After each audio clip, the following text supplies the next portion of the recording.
All right, what's up everyone? This is Don with Third Creative, and this is the walkthrough tutorial video for Vantage Soccer. In this video, I'm going to walk you through all the layers, the processes, and hopefully cover anything and everything that you might need to know in order to make the best images possible with this template design. Before we jump into it, talk about some of the options. This is a soccer specific design. You have the option to create single pose images, which you can see here at the top, but you also have the option to create double pose images, which you can see here kind of in the middle. You have the option to hide the feet or show the feet, so I know some of you will appreciate that. And I mentioned that this was a soccer specific design. The background that is included is for soccer. However, I wanted to kind of demonstrate or show an example of how it could be used for other sports. So if you have your own stock image, if you take a photo of your team or school's field or court, or if you generate an image using AI like this one here, you can drop it in the place of the existing background image and use it for other sports. So lots of possibilities there. And then I just have a few sample images kind of showing some of the different looks that you can get using some of the built-in color grading options. You can see this is a very cool purple feel to it. This is more of a warmer orangish red, but you get the idea. You can change up some of the colors, and you can even go with a solid color background if you want to. And we'll get into all of that and explain how all of that works. There is one thing I want to touch on, which is different than what most of you are probably used to, so I don't want it to throw you off. However, as much as I wanted to have one file that works for both single pose and double pose, I was finding that the level of complexity was just a little bit too high, and I did decide to make separate files. So if you want the single pose option, it's going to be here. The last options you see here, you'll see the word single, single, single. I put the double pose files in their own separate folder, which is up here. So if you double click on that, you've got your 4x5, 2x3, 1x2, and they say double image. So just make sure you open the right file depending on which option you want to use, and that is different. So I'm hoping it doesn't trip anybody up too bad. Let's jump into this. Here I have the single option up, which you can see there is one red folder where you would insert your subject images, and we're going to be working with the double image file. But basically everything is all the same, even across the other files, your team files, just with the exception of a few intricacies. But for the most part, it's standard across the board. It all applies. Here you'll see that we have two red folders for the two different subject images that you would be inserting here. But let's start at the bottom. Like we always do, we're going to open up this bottom folder, upper background layers, and go all the way to the bottom of it, and this is where we have our background image. So if I turn it off, turn it on, you can see it is our soccer field. Now I have Gaussian blur added to it just to create kind of a depth of field look.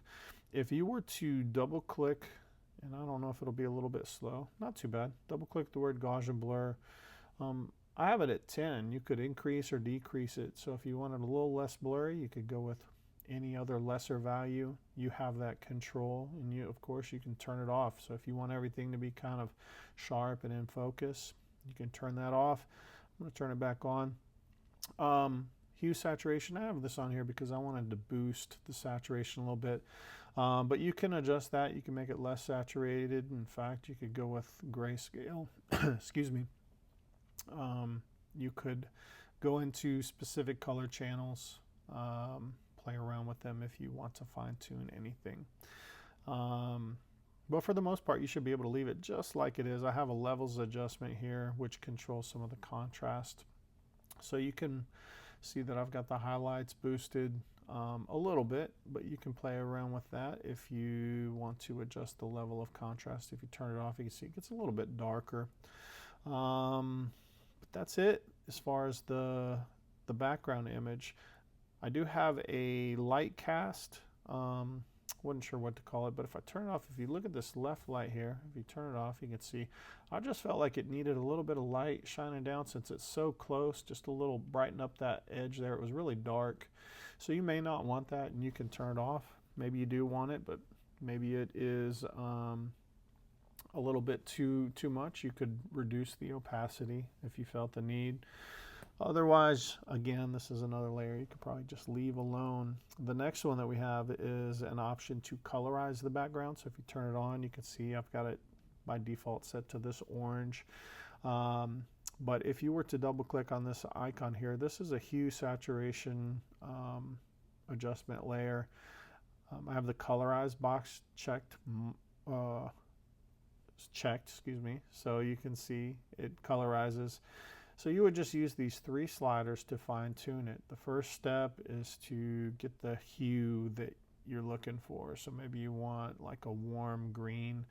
Now you may feel that that's too saturated. So you would drop down to the saturation slider and you could bring it down, or if it needs more, you can move it to the right, get it just right. I usually don't do too much with the lightness and darkness, but if you are subtle with it, it can be helpful. Sometimes if you want a little lighter or brighter or a little bit darker, you can fine tune that as well. But that is the option that you would use if you wanted to colorize the background. We'll turn that off and look at the next one. We have a glow behind the upper subject. And so if I turn it off, you can see what it's doing. That looks good, but I just felt like it needed a little bit of a glow or highlight behind them just to brighten it up. Kind of draws you in a little bit. So again, you can turn that off if you don't want it, and you can always reduce the opacity if you want a little less of the effect. The next thing we have is a exposure adjustment layer that I added here because I felt like if I turn it off, you can see that doesn't look too bad, but I wanted to kind of darken the grass as it got closer to the subject, and so I added this. And you can see the exposure is all the way down, but I have a gradient mask. And so you can turn it off.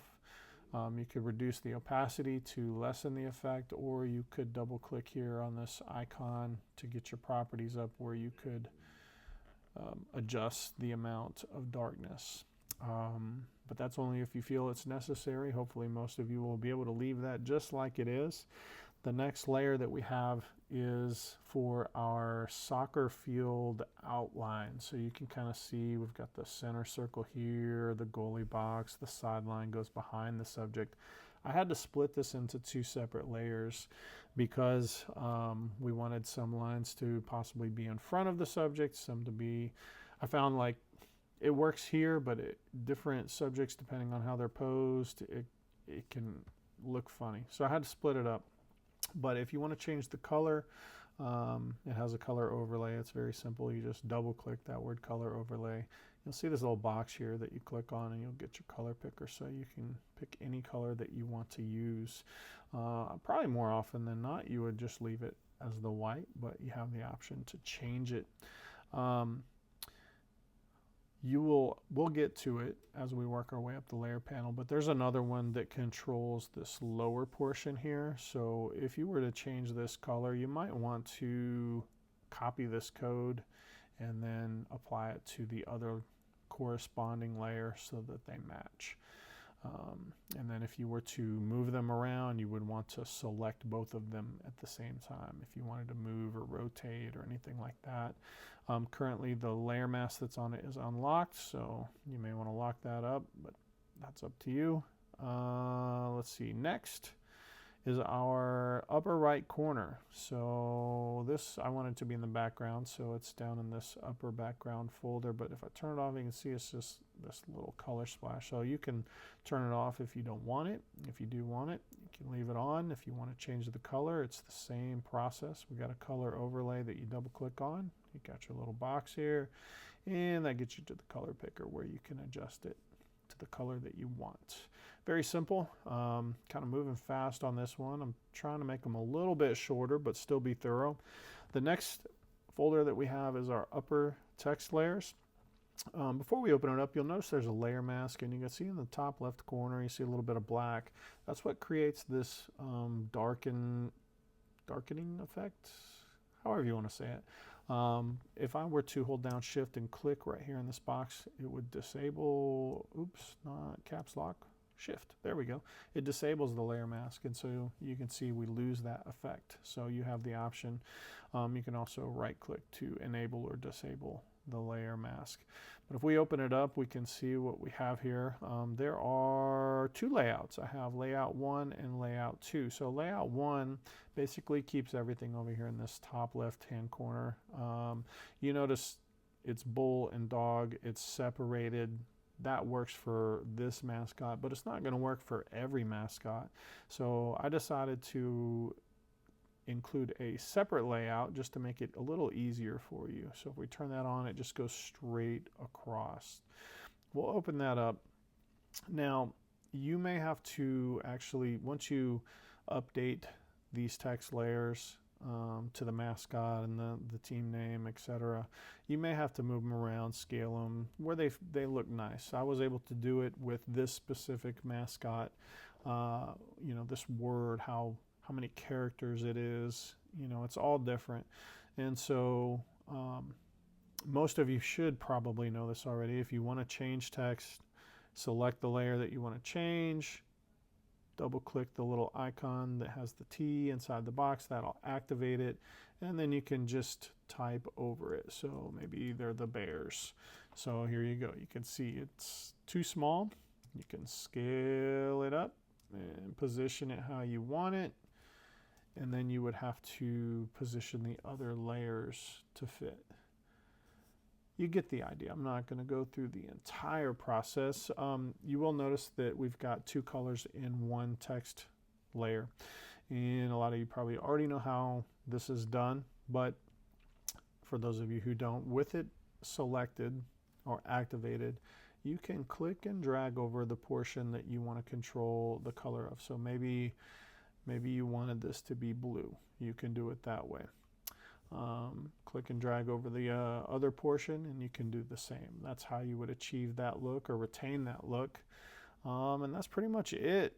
Again, depending on what your team name is, you might have to move things around, scale them, get them just right to your liking.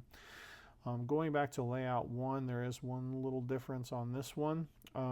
Again, our mascots split into two different ones, but on this bottom one, team name 2, I have this layer clip to it. It's kind of a lower color flare. If I turn it off, you can see it loses that effect. This is something I added for this team when I was creating their images. I like this look because you've got this sunset, you've got all of these lights, and it's like a glow behind them, and it's almost like it's casting up onto the text. Now, it may not look right or work for every every situation or every customization or team name. So again, you can always turn it off, you can always reduce opacity, and again, you can move it. So if you need it up higher or lower or anything like that, you're in full control there. But I wanted to explain what that is and why it's there. It is optional.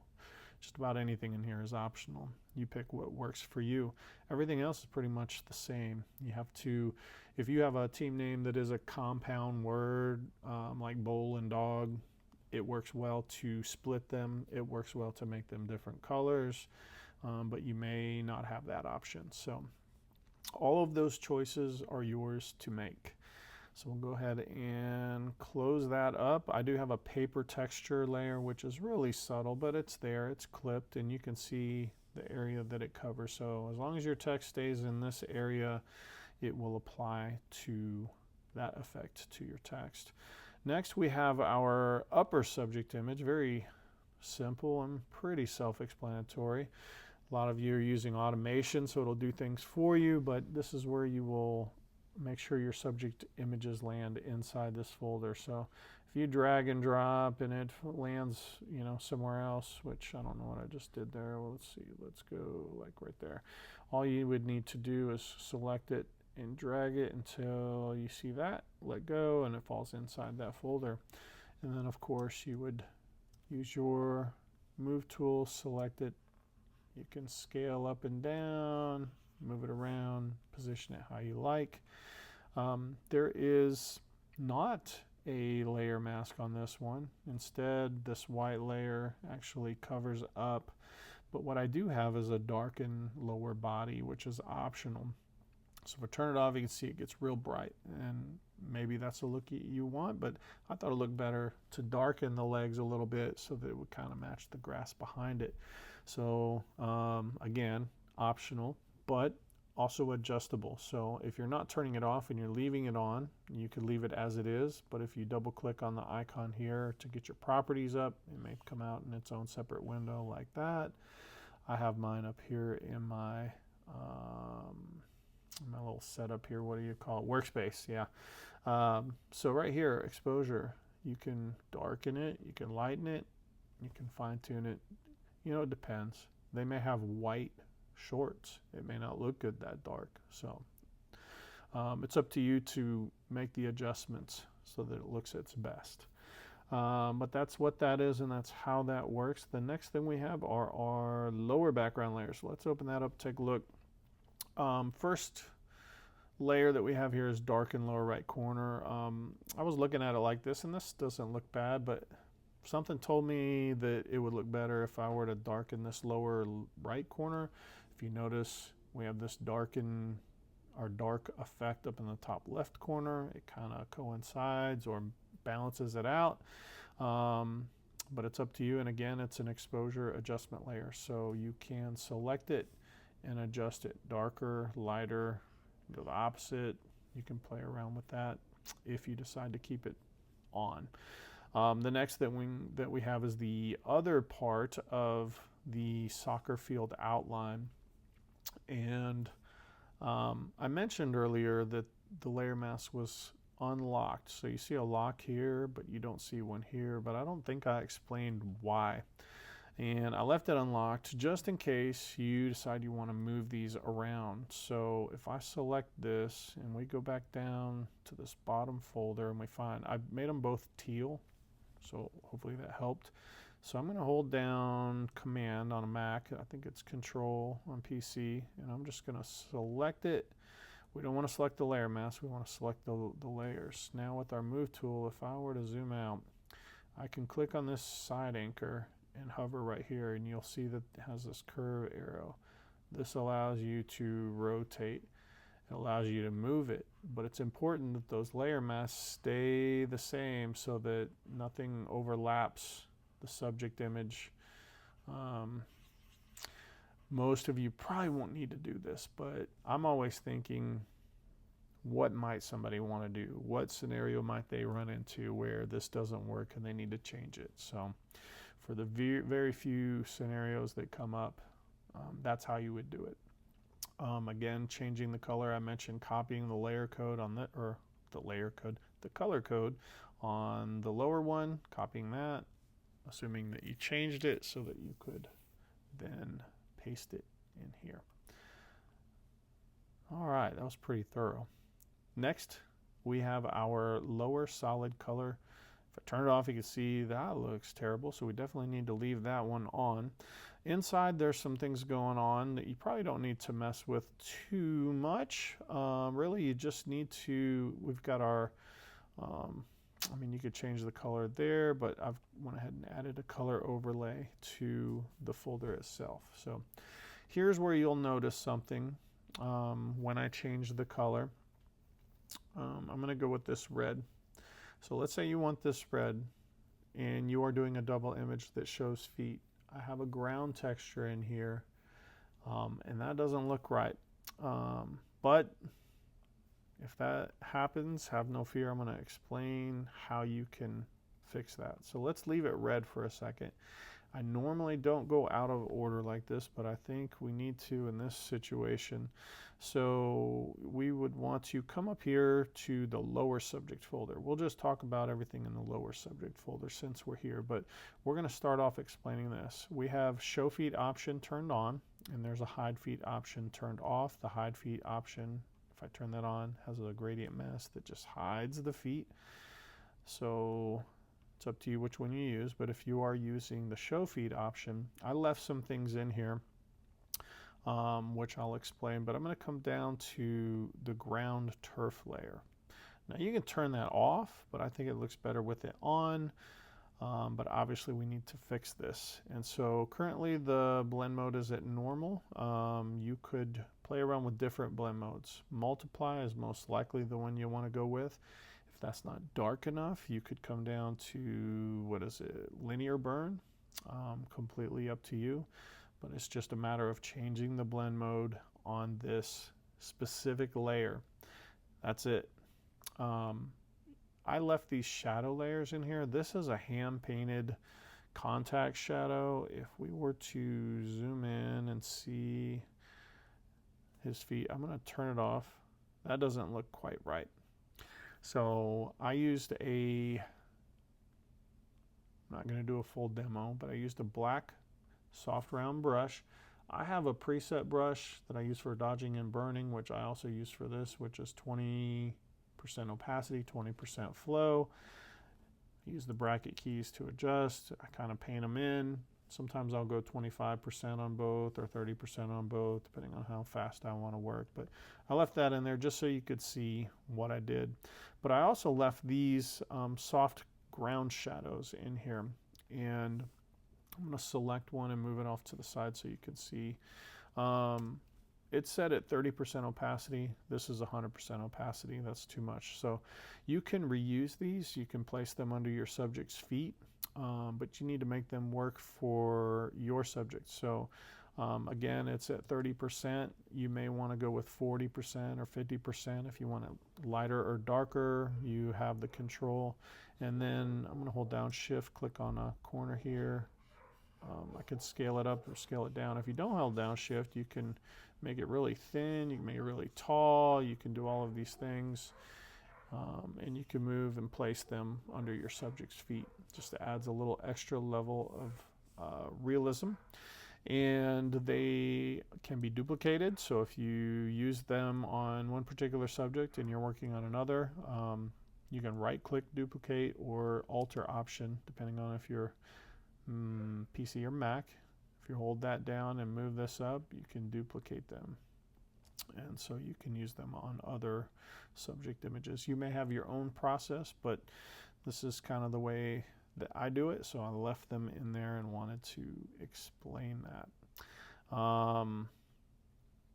We talked about the not showing the feet option. I don't know if we talked about adjusting a gradient mask. I've been putting that in a lot of my videos, but there may be a situation where this gradient mask that fades the feet might need to be adjusted. So there's a couple ways that you can go about it. I have the layer mask unlocked for a reason, so that you can select it, then grab your move tool, and you'll see we have this outline. If you click on this bottom anchor and pull down, you can see what happens. Pull up, you can see what happens. You go up too far, then it'll show things that you don't want to through your subject. But that is a kind of a cheat way to adjust it if you want to do it that way. Really quickly, the proper way is to just start over with a gradient mask by selecting your gradient tool. Again, you want to make sure the layer mask is selected. Select your gradient tool. Up here in your gradient picker, make sure that you're using black to white, white to black. And as long as you have that, you can click and drag and make it as gradual or as abrupt as you want. Now I let go, but you're not stuck with that. You have these anchor points. Another little tip, if you hold down Shift, it kind of locks it in place for different angles. This is straight up and down, so I can make it as gradual or as abrupt as I want to. Now I'm showing you how to do this on this subject, on this file, on this design, but there's all sorts of scenarios where this comes in handy, especially when you're creating rows for team images, and we'll talk a little bit about that. But that is it. So we went out of order. Before we jump back to where we were, I think it'll help me if I get rid of that red. I'm going to go back to original state. And so let's see, where were we? We were changing this background color, and that's what brought that up. Yeah, that's all there is to that folder. The next one is our lower text. If I turn it off, you can see what's inside. 99% of you will all know how to change text, but really simple: double clicking on the T, typing over it, changing the color with the text layer selected. Your character panel has a place to change color. Your property panel, has a place to change it. And then if you double click on this icon to activate the text, you'll see this up here. And then even in this, whatever this bar, toolbar, contextual toolbar, there's like 4 places to quickly get to it. So very simple there. Just like the upper text, I have this highlight, which you can see if I turn it off, it kind of changes the look. It's basically a cheat to a gradient. It just kind of lightens it where it's at. So you can turn it off if you want to. Of course, you can move it around. You can adjust it, adjust opacity. You're in control. We've got our last name, we've got our first name, and then of course we've got senior, junior, sophomore, freshman. So if you're doing any of this manually, you can use that. If you're using automation, then you would just rename one of these layers and do it that way. And then we have below it, we've got this little frame here. I've got a gradient mask on it, so it kind of fades out. But changing the color is very simple. This color overlay, which we've done this a time or two in this video already, but that's how you do it. So that's the lower text. There is a paper texture clip to it. We've already talked about the lower subject. And so the last thing, or last couple things here, we've got our lower tab. So you can see what that is. It's down here. So we'll look at that real quick. I have dog pride in here. That's one of their slogans. And so I just scaled it to fit. I have 2 text lines here. You may want to only use one. You may only want to do one letter that is for the school name or the mascot name. But this is actually a good place to insert your team's logo. So you would drop it in here, scale it, put it right there. I think that's a nice touch. But you probably will want to change the color. So if you open up this lower tab shape subfolder, we've got a shape layer in here, and the color overlay is right there. Same thing. Very easy. And then there's a paper texture that is over that as well. The last thing is a pretty big one. If you've been using my templates before or for a while, you're probably already familiar with this, but I've been adding this really super simple way. I'm calling it color grading. It just kind of adds a tone or a feel. You can go warm, you can go cool, you can make it thick, you can make it real subtle. So just to explain what it is, it's a color overlay layer. It's not clipped to anything. It's at the very top. So it blanket applies this effect to the entire canvas. It is set to soft light. Obviously you can see it's set to orange, but the opacity, when I have it at 15%, if I turn it off, you can see it still looks good. You get more of a pure white, but this is just one way that you can kind of tie your subjects into the background, kind of make it all feel like they belong together.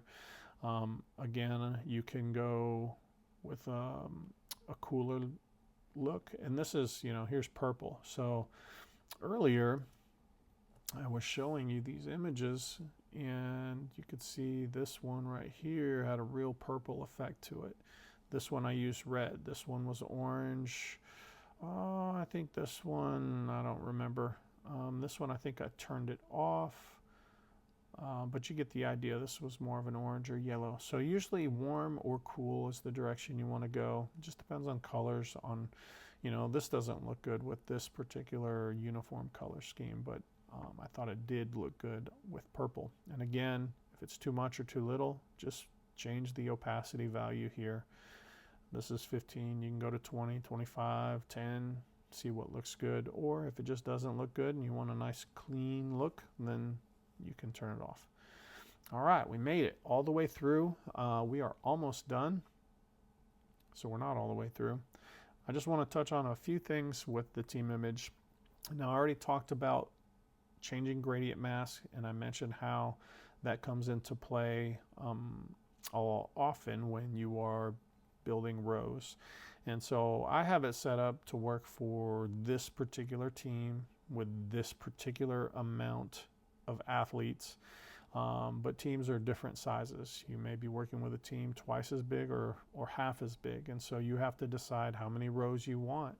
You want to decide how you want to arrange them. And when you do, I like to create folders for subfolders for each row. And then I have a layer mask with a gradient on it so that it can fade out. So we're talking about it earlier. You can adjust the gradient mask with your gradient tool. Once you get your rows, you can really dial it in and fine tune it. But if I turn this off, you'll notice I've got this big white blob here.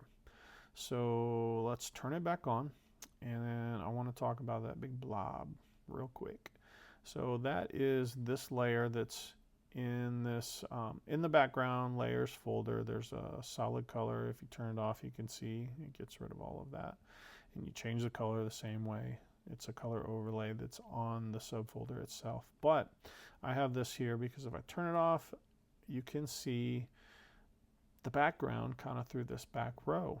Now, I could adjust the gradient mask that's on that back row to try to fix that, but you might see it through their legs. I just didn't think that it looked good. So what I did is I added a layer, and to do so, I mean, wherever you're at in the layer panel, if you click this little icon, it's going to add a layer just above it.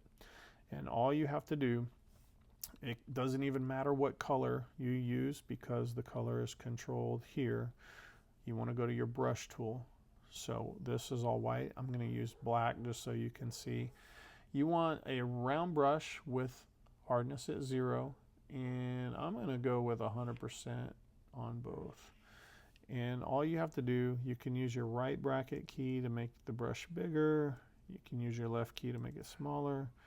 But all these areas that are affected, and again, I'm using black, I'm just going to paint in.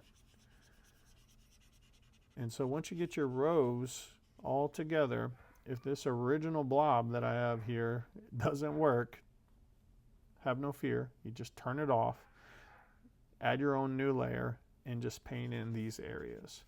And that's just something I do to just clean it up and take care of that issue. So I'm not going to go over everything else in the team file because it's pretty much all the same stuff that we talked about already, but that was one specific thing that I felt like it was important to touch on. So that is it for this one. Hopefully I've covered anything and everything that you might need to know, but if I have not and you still have questions, shoot me an email at don@thirdcreative.com. But we're going to wrap this one up and I'm going to move on to the next one. So thank you for watching, and until the next one, we'll see you.